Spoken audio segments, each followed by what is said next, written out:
Hi there mga kapatid, it's another day again and it's a new topic. Welcome to my channel. But before that,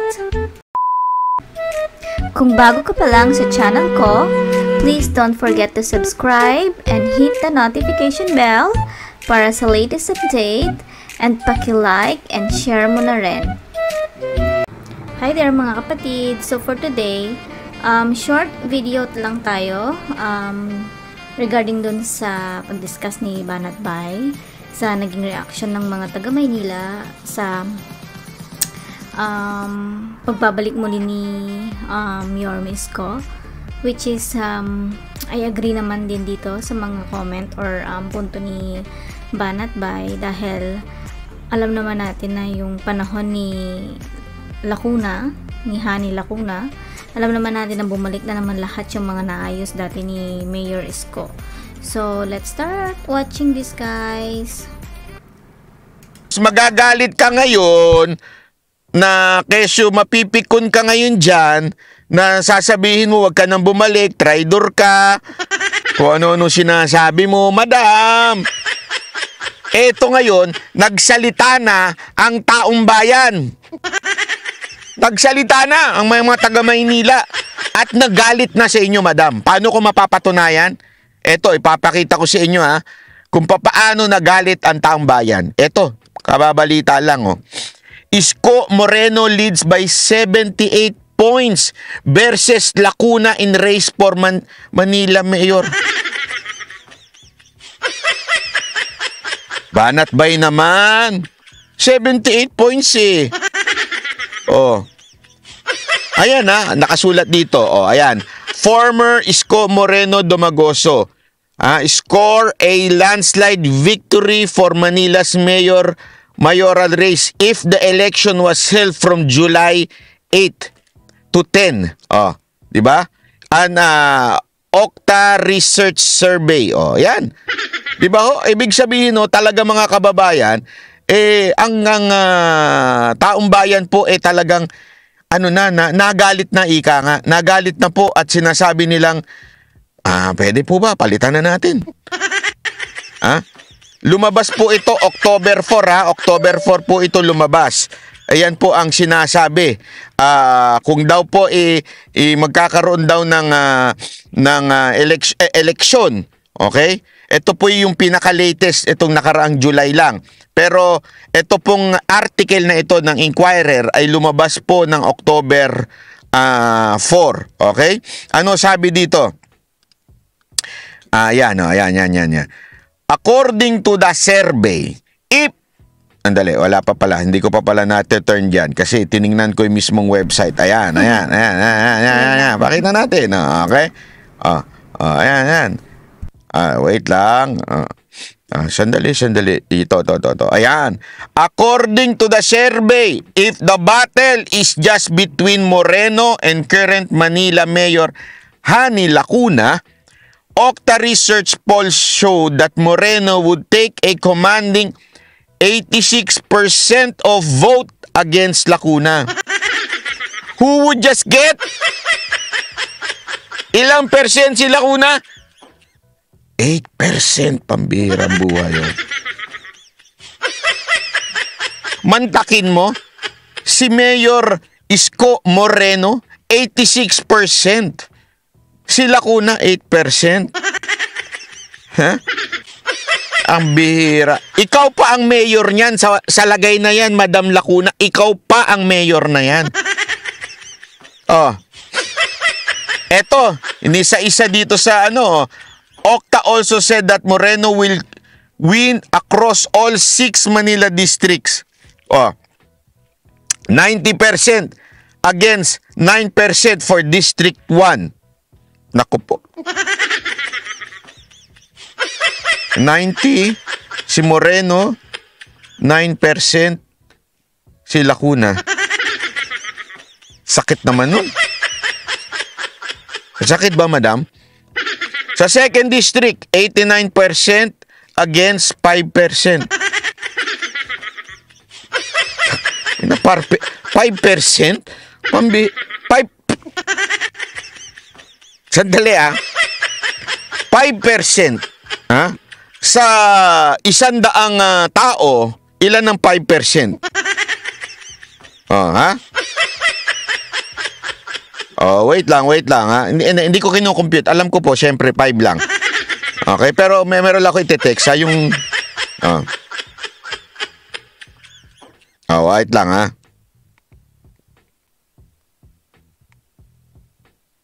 Okay. Oh, yan ha. Oh, pagdating naman po sa 3rd district, okay? 91% against 7%. Naku po. Palakpakan si Mayora. From 5% umangat siya ng 7. Pero si Yorme, 91.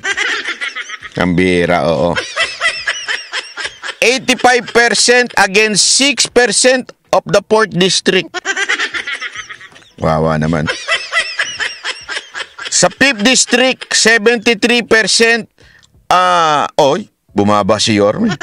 Baka naman tumaas ng todo si Lacuna. Hindi, 13%. Pambihira buhay rin. 91% against 4% sa 6th district.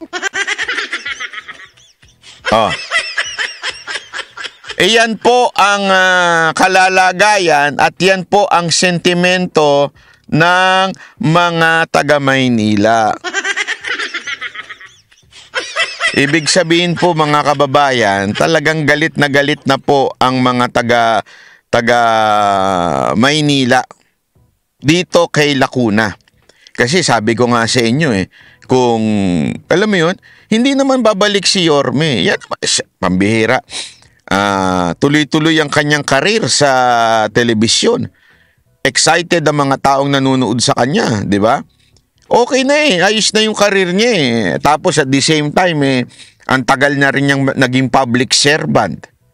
Bakit gustong bumalik siya ng mga taga-Maynila? Hindi, yun po ang tanong. Bakit po gusto siyang bumalik ng mga taga-Maynila?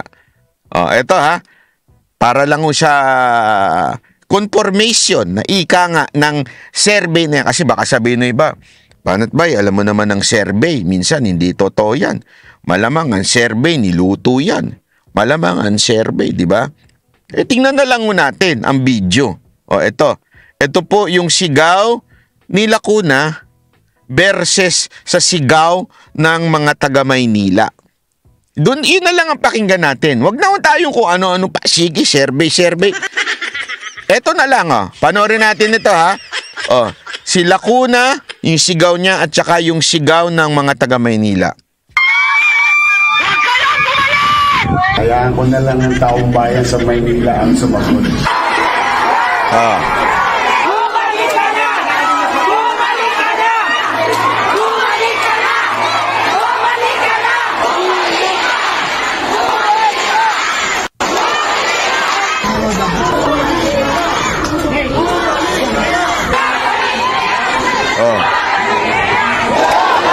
Bumalik ka! Bumalik ka!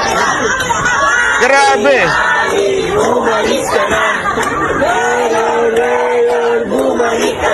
Ay!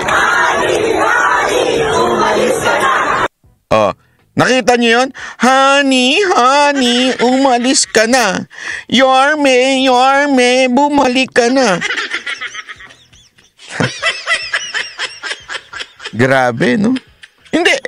Kung ako hindi, ito, walang biro to Kung ako kay Lacuna, sure loss na siya. Siguradong talo na siya. Siguradong panalo na si Yorme. Kaya kung ako sa kanya, kung meron akong delikadesa, uurong na lang ako sa eleksyon. Ito lang paparating nyo to kay Mayor Hani Lacuna. Gusto mo na magkaroon ka pa ng political career? Ito kasi sigurado na tayo Survey, sigaw ng tao, sigurado na tayong panalo si Yorme. Sigurado na ho tayo. The mere fact na ngayon, ang dami na nagsisisi at nabudol nitong 2022 election at maraming nagsasabi, kayo mismo nagsasabi, na sinasabi nyo, sana pala nakinig na lang kami sa iyo, Banat Bay, sana nag-Yorme na lang kami noong 2022. Alam nyo kasi talaga may nagawang trabaho si Yorme. Nagkataon lang nabola kayo ng, alam mo yun, syempre, fad na Marcos ang mananalo. Pero alam nyo may nagawang trabaho si Yorme. Kaya nga ako, kung ako ang political advisor ni Hani Lacuna, maganda, mag-giveaway na lang kayo. Hindi naman kayo mananalo eh. Napakalabo, kahit anong himala ang gawin ninyo, kahit tumae pa kayo ng boto dyan, ng pera, hindi kayo mananalo. Kahit saang anggulo ninyo tignan, talo kayo. Sigaw ng tao, survey, pumunta kayo sa baba, hindi nga ho kayo pinagkakaguluhan eh. Si Yorme kahit saan pumunta pinagkakaguluhan. Sira ang karir ninyo pag natalo kayo at nakipagbakbakan kayo kay Yorme this time. Ang better niyan, do the greatest sacrifice. Sabihin nyo na lang, pagkukonsid na ako and I will support Yorme. Diba? Sana na nga lang, sinabi mo, Yorme, balik na lang akong vice mayor mo. Sigurado ko, darating ang panahon, people would admire your sacrifice. People would see your sacrifice instead of fighting na battle na wala ka namang pag-asang manalo. Ang labas pa niyan, bitterness ka hanggang kaduluduluhan.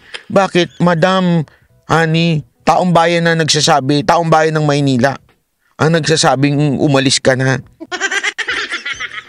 Mantakin mo ang sigaw, Hani, Hani, umalis ka na? Ut! Umalis ka na? Ut! Yorme, Yorme, bumalik ka na? Uy! May lambing ha?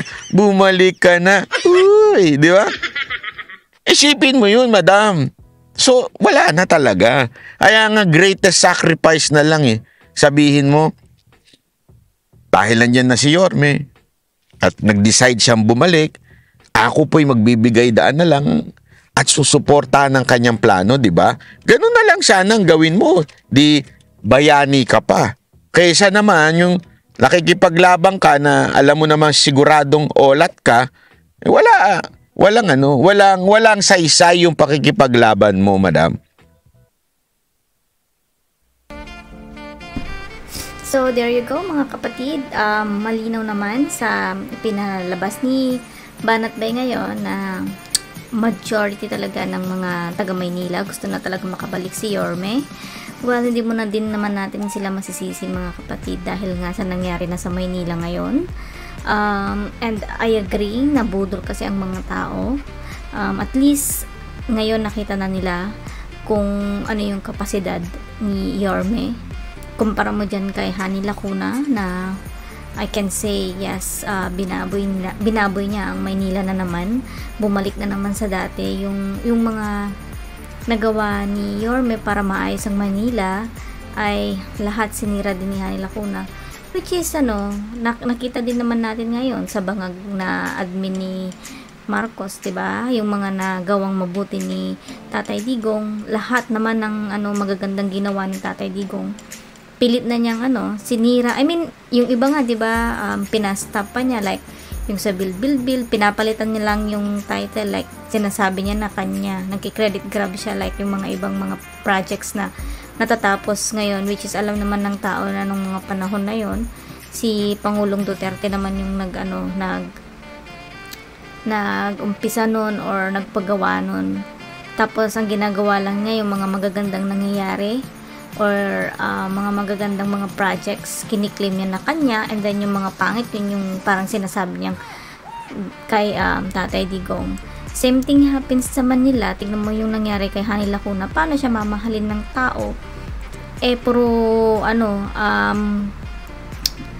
walang kwenta yung mga pinaggagawa niya sa 3 taon na nakaupo siya. Kumbaga binigyan siya ng chance ng tao ng Maynila to prove herself as well. Akala ng mga tao din itutuloy niya yung mga nasimulan ni Mayor Isko.